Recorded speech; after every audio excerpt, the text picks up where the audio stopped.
Well, we're out here planting potatoes today. We're planting them in my raised bed garden. So what I've done, those are Yukon Gold potatoes.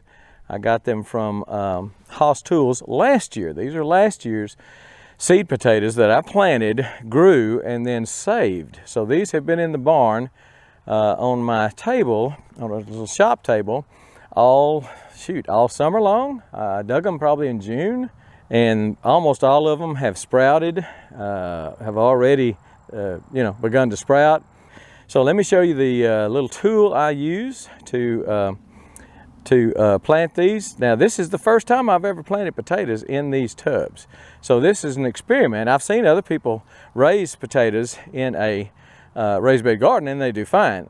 The only problem I'm gonna have, well, I'll show you the problem in just a minute. That only thing I can think of that would be a problem. So let me show you the little gauge I used. So here's the gauge, and it's what I use to plant when I'm planting in these raised beds.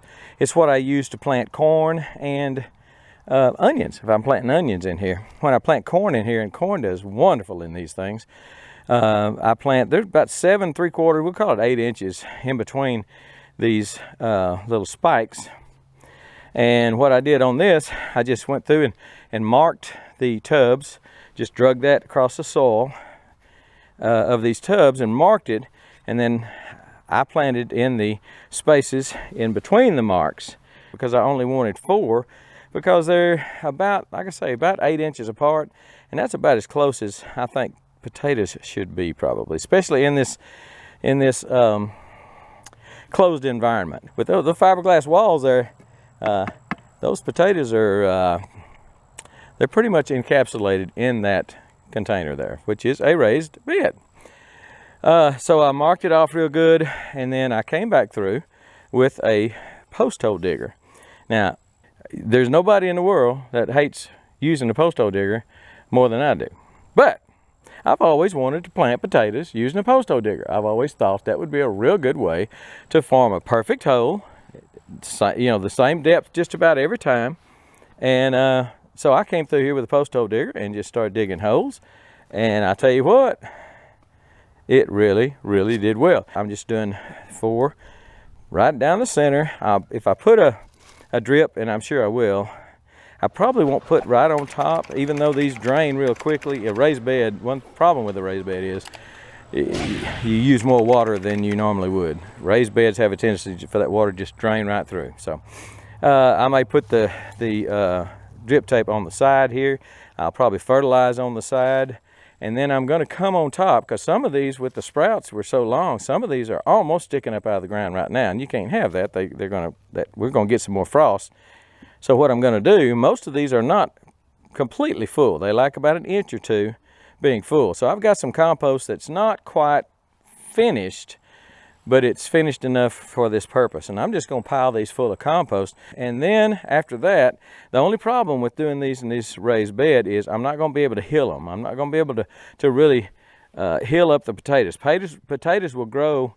The more you throw dirt on them, and the higher the hill in the row that you've got them on, the more potatoes you'll make. Well, I'm not going to be able to do this here, except I will fill this full of the compost, but then I will come in here and probably mound it up with wood chips, just the middles mainly. Just let it pile up in the middles with wood chips. I've got some wood chips that are about 6 or 8 months old. They're not fresh, not composted. Let me show you how I planted them. Like I say, been on the table in there, and we just after digging the holes, it's just kind of a simple thing to go in there and plant them and throw the dirt back on them. Tried to make sure the sprouts were sticking up, of course. Now, why am I not cutting these and making more and more and more? Because first of all, this is an experiment, like I told you. I'm just planting 1 row. It's all I want, and just to see how well this tub garden, this raised bed garden, raises potatoes. And I'll know that'll be for future reference, and it'll be for your reference too. Will a raised bed garden do well on potatoes? But I've got more than I need for this 1 row, and I've tried 3 different people to give them away, And so far no takers, so I'm not gonna cut them up.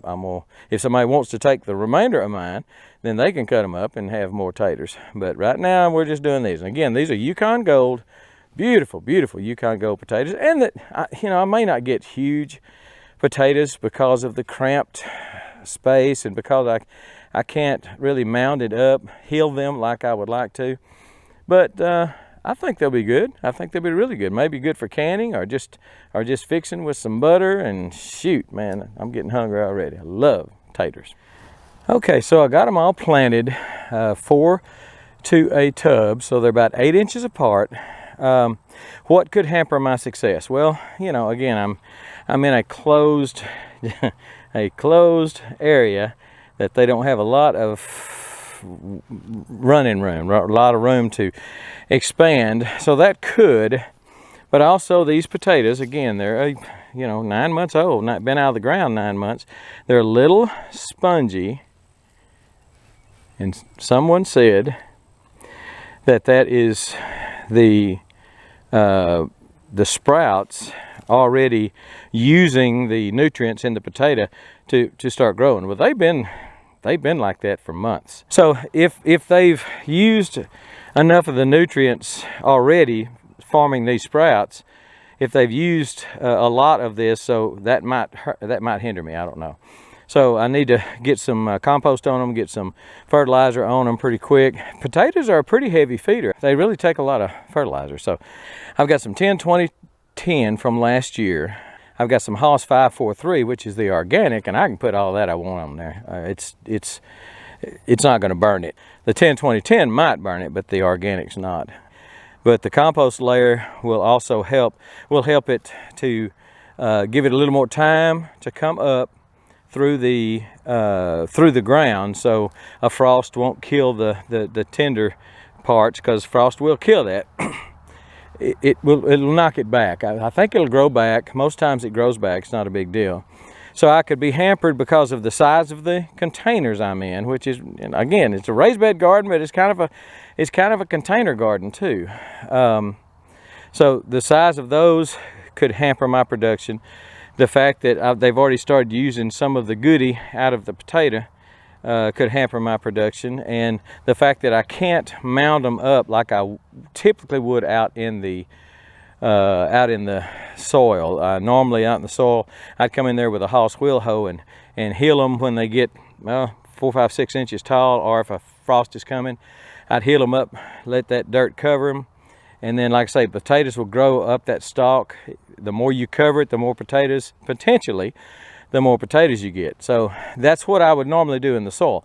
But once I come in here with my compost and I see them start breaking through, then I'm going to have to start doing something else. I can't just, like I would normally do, like I say, with the Haas wheel hoe, I'd heal them once, and then I'd come through there with a rake and just rake the dirt on top of the potatoes. I've had, you may have 16, 18 inches tall, your rows of potatoes, because the taller you get, the more potatoes you're going to get in the middle. So I'm going to come in here. My plan is to mound it just the middles. Try to keep it from spilling off the sides. That's going to be the problem. But mound just the middles with wood chips. I've got a lot of wood chips. So that's the plan. I'll show you all that as it unfolds. And but for right now, shoot, we're planting taters. Normally, around here, everybody says plant taters on Valentine's Day. I'm a few days late, but not bad. And it's just a good way to get dirt under your fingernails. Tater's the best way to get dirt under your fingernails, if that's your thing. So follow me on this. I'll do a couple more videos probably. If you're not subscribed, hit the subscribe button and ring the bell beside it. And that will, you will get a notification. As a general rule, you'll get a notification of any time I put up a new video. Again, this whole thing's an experiment, so we're just excited to see it, but we're also, a little unsure what's going to happen. Taters. If you don't have your taters yet, Haas is still shipping. These are Yukon Gold. Haas still shipping the Yukon Gold right now. Haas has, I don't know, 6 or 8, 10 different kinds of potatoes. They've got a purple one, I think, that we planted last year before. Really cool looking. Kids like that. Got lots of seed taters, so get your taters. So we have done about all we can do on taters. Taters, plant you some. And we're gone.